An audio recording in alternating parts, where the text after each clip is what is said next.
हरि ओम। इदं राष्ट्राय इदन्न मम। वृक्ष कबहु न फल भखे, नदी न संचय नीर।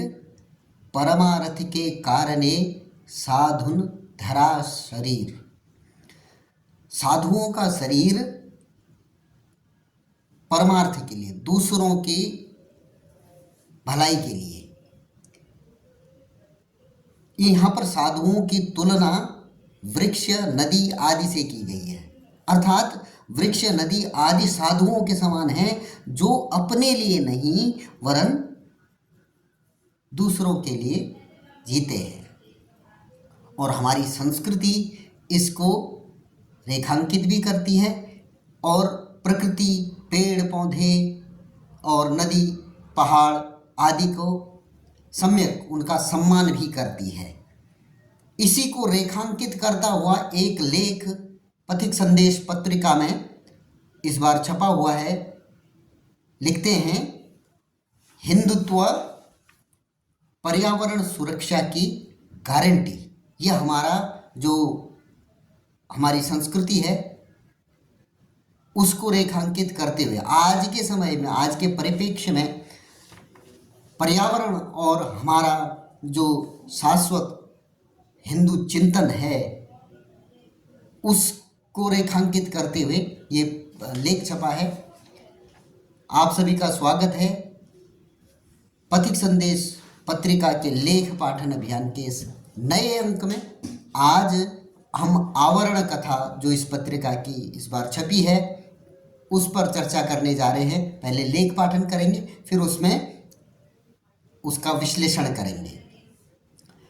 हिंदुत्व पर्यावरण सुरक्षा की गारंटी। ब्रिटेन में एक सर्वेक्षण हुआ है कि पर्यावरण सुरक्षा के मुद्दे पर हिंदू समुदाय बाकियों की तुलना में सबसे अधिक सक्रिय है। इसकी वजह यह कि हिंदू धर्म में संपूर्ण अस्तित्व के परस्पर जुड़ाव की अवधारणा है, जो गहरी पर्यावरणीय नैतिकता को जन्म देती है। प्रकृति को संसाधन नहीं बल्कि पवित्र तत्व माना जाता है। नदियों, उनकी पूजा करते हैं, पेड़ों की पूजा करते हैं, हम पर्वतों की पूजा करते हैं। क्यों? क्योंकि हम उनके प्रति कृतज्ञता व्यक्त करते हैं। यह हमारा शाश्वत चिंतन है।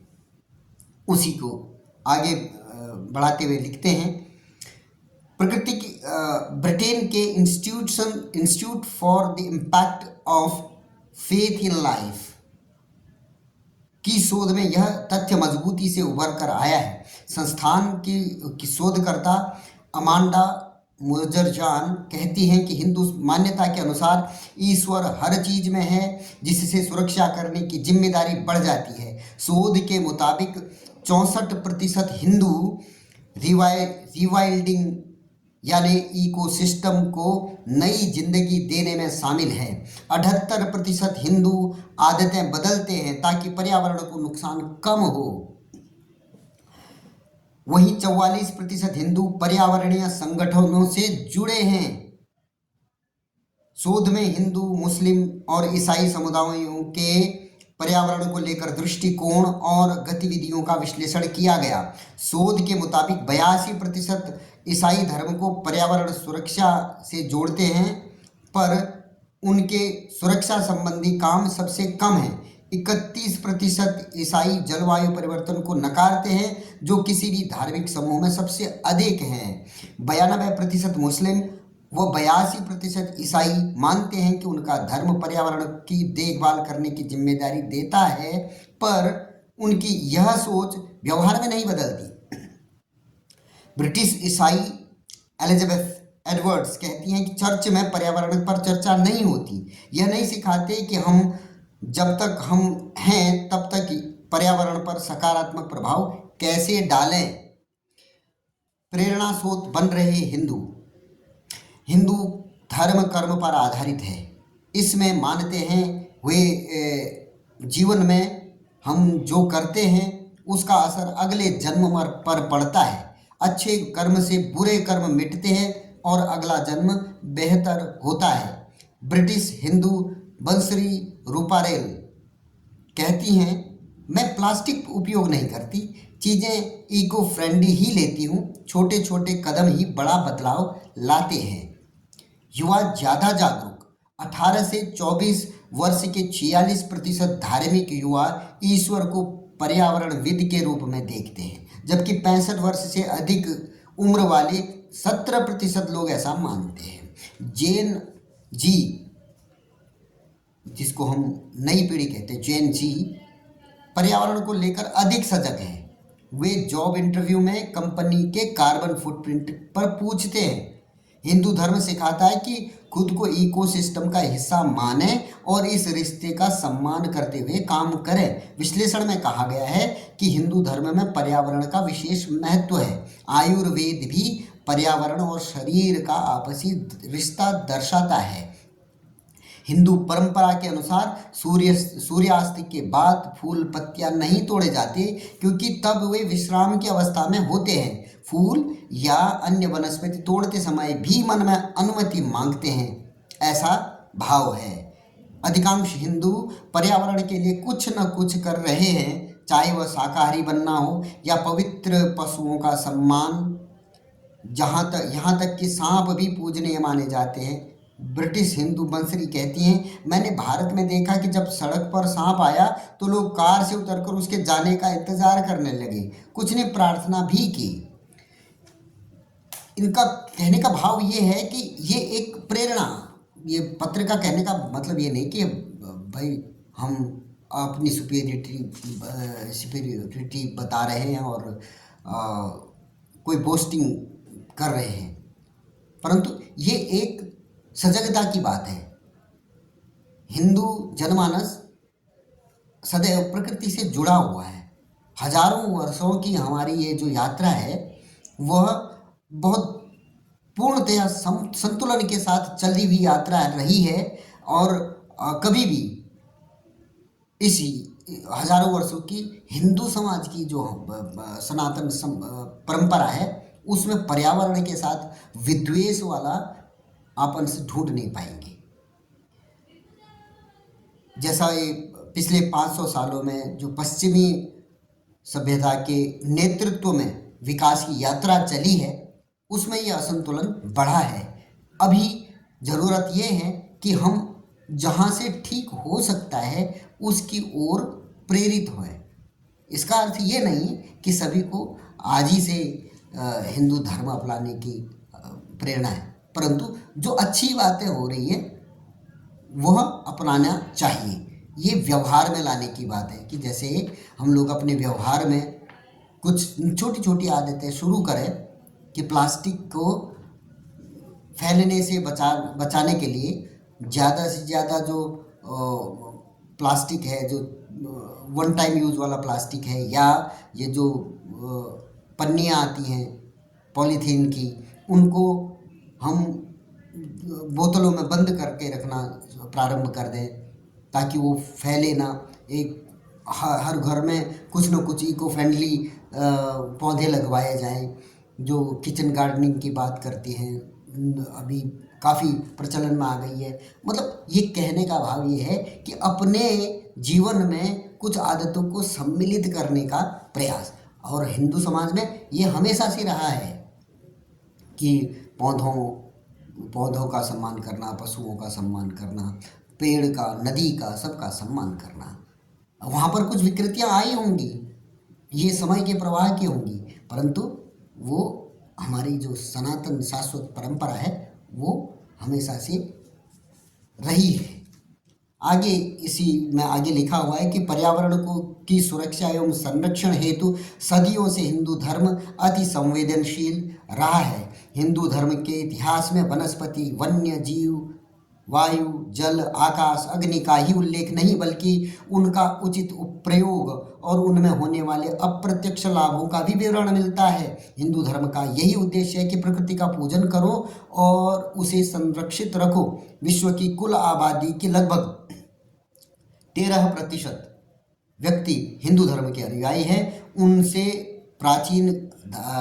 सबसे प्राचीन ग्रंथ वेद और उपनिषद हैं। इनमें जगह जगह प्रकृति और प्रकृति से विरासत में मिली सभी वस्तुओं का जीवन में गहरा जुड़ाव मिलता है और इन सभी को अत्यंत पवित्र मानकर लोग इनकी पूजा अर्चना करते हैं। ऋग्वेद के पहले का आर्यव्रत प्रकृति की शक्तियों का खोजी था। उन्होंने वायु को पिता, भाई और मित्र बताया। पवन गुरु, पानी पिता, माता तरत महत, जो हमारे श्री गुरु ग्रंथ साहिब में एक प्रमुख शब्द है। वायु का अमरतत्व ऑक्सीजन है। ऋषि ने इसे नष्ट न करने की प्रार्थना की। ऋग्वेद के 10वें मंडल में धरती की रक्षा के लिए वायु और जल के साथ औषधियों, नदी, वन, पर्वत की सुरक्षा का आह्वान है। पृथ्वी माता, आकाश पिता, यह स्थापना ऋग्वेद, यजुर्वेद और अथर्ववेद में भी है। चेतावनी है कि इन संरक्षकों को आदर दें। पृथ्वी माँ दुखी न हो, हमें कष्ट न दे। ऋग्वेद की परंपरा आगे भी चली। जल संरक्षण, नदी प्रार्थना एवं वन संरक्षण ऋग्वेद से भरा पड़ा है।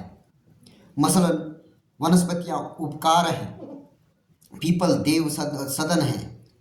वनस्पतियों का संरक्षण कर्तव्य है, ये नहीं तो जीवन नहीं। वैदिक विज्ञानियों ने ध्युलोक यानी आकाश को प्रसन्न करने के लिए यज्ञ विधि खोजी।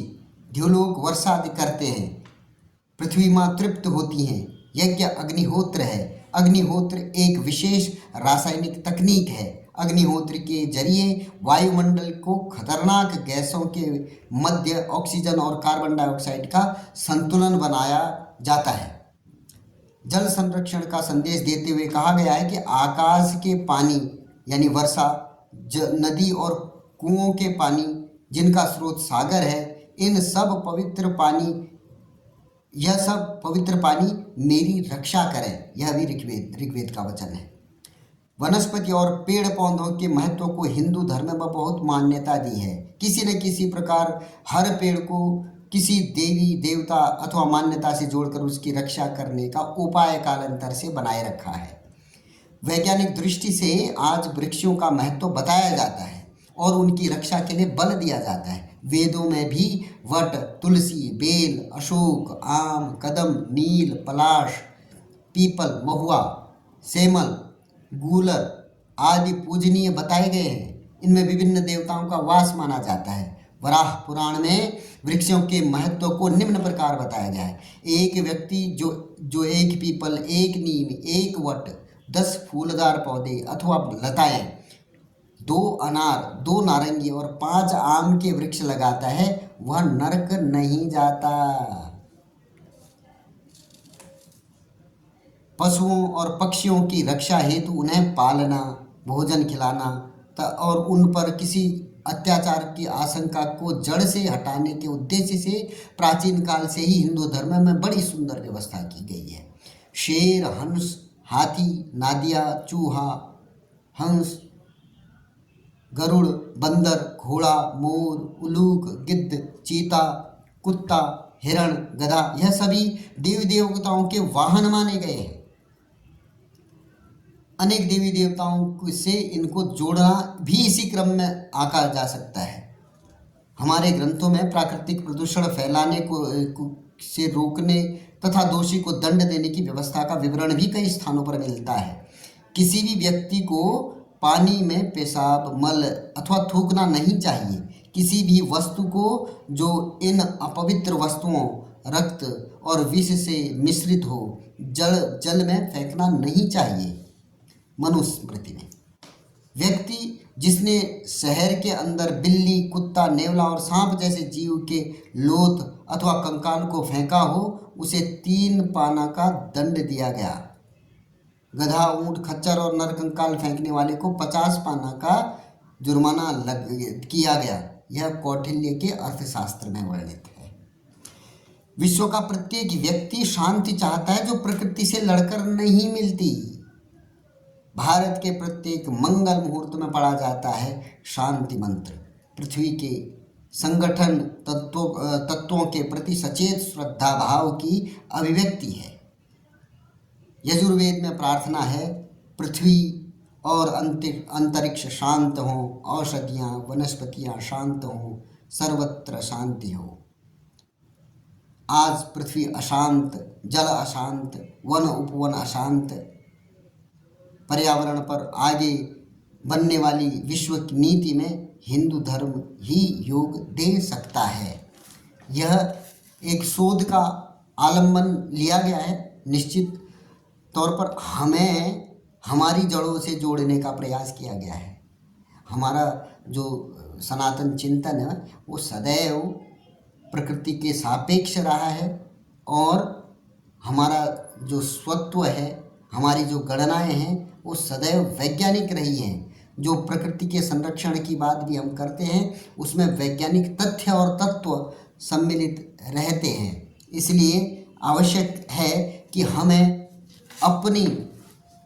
अपनी जो थाती यानी विरासत उसका भान होना चाहिए। जब उसका भान रहेगा तो कोई बाहर से आके हमें बताए कि भैया ये करना उचित है, ये करना अनुचित है, जबकि उसका जो मूल है वो हमारे ही देश से, हमारी ही संस्कृति से गया हो, तो कितना दुखद है कि बाहर से आने के बाद कोई हमें समझाए, जबकि ये चीज़ हमें स्वयं समझना चाहिए। बाहर का शोध है, इसमें शोध की भी आवश्यकता नहीं थी। ये शोध से इन्होंने एक विश्लेषण निकालने का प्रयास किया है ताकि हम सारा विश्व इससे थोड़ा प्रेरित होकर प्रकृति के सापेक्ष कैसे जाया जाए इस पर कुछ चिंतन शुरू कर सके। तो ये पत्रिका जिस पर हम चर्चा करते हैं, इसके एक एक लेख में कुछ न कुछ इस तरीके का तत्व रखा जाता है कि इससे हमें प्रेरणा मिले। जो आवश्यकीय तत्व हैं, तथ्य हैं, जो जानने योग्य हैं, वो हमारे मनमानस में आए और जो अन्यथा तथ्य जो सोशल मीडिया में रहते हैं उससे हम बचे रहें। तो इसलिए आप लोगों से पुनः अनुरोध है कि पथिक संदेश पत्रिका इसका सब्सक्रिप्शन लें और इसको पढ़ें। आप लोगों के बहाने, आप लोगों को इस तरीके से सुनाने के बहाने मैं स्वयं इसका अध्ययन कर रहा हूँ और मुझे बड़ा अच्छा लग रहा है। मुझे कोई इतना ज़्यादा वो नहीं है कि कितने व्यूज़ आएंगे, कितने नहीं आएंगे, कितनों ने सब्सक्राइब किया नहीं किया, परंतु ये है कि मैं स्वयं अपने को प्रेरित करके पढ़ने का प्रयास कर रहा हूँ। अगर प्रेरणा सोशल मीडिया में इस तरीके से भेजने से भी मिलती है, लेने में कोई दिक्कत नहीं है। तो आज मैं एक और छोटा सा विषय यहाँ पर आप देख रहे होंगे। तो हमारी काल गणना कितनी सटीक रही है और हमारा जो कैलेंडर है वो भी कितना सटीक रहा है, वो भी एक जानने का विषय है। आपसे अनुरोध रहेगा, जैसे कई बार हम कहते हैं कि इस बार होली जो है इतनी तारीख को आ रही है, अंग्रेजी कैलेंडर के हिसाब से वो बदलती रहती है, क्योंकि अंग्रेजी कैलेंडर फिक्स नहीं है। फिक्स क्या है? हिंदू कैलेंडर। सदैव होली फाल्गुन की पूर्णिमा को ही आएगी। वो उसकी तिथि अलग नहीं है। जो दीपावली होगी वो अमावस्या, आश्विन अमावस्या को ही आएगी, जो भी अमावस्या है। देखिए हमें भी नहीं पता, तो इस बहाने प्रत्येक दिन हमें भी कुछ ध्यान में रहे। तो ये दूसरा प्रयास शुरू किया है कि जो तिथि है, जो हमारी हिंदू मान्यता में जो तिथि है, वो भी उसका भी जानने का प्रयास करें। वही असली जो है हमारी गणना है। हमारी हिंदू कैलेंडर के हिसाब से कभी तिथियां इधर से उधर नहीं होती, तिथियां वही रहती है। तो आज के इस अंक में बस इतना ही। आपसे अनुरोध है कि ये पथिक संदेश पत्रिका का सब्सक्रिप्शन करें और हमारा भी सहयोग करें सब्सक्राइब करके या आगे इसको फॉरवर्ड करके। धन्यवाद। जय श्री राम।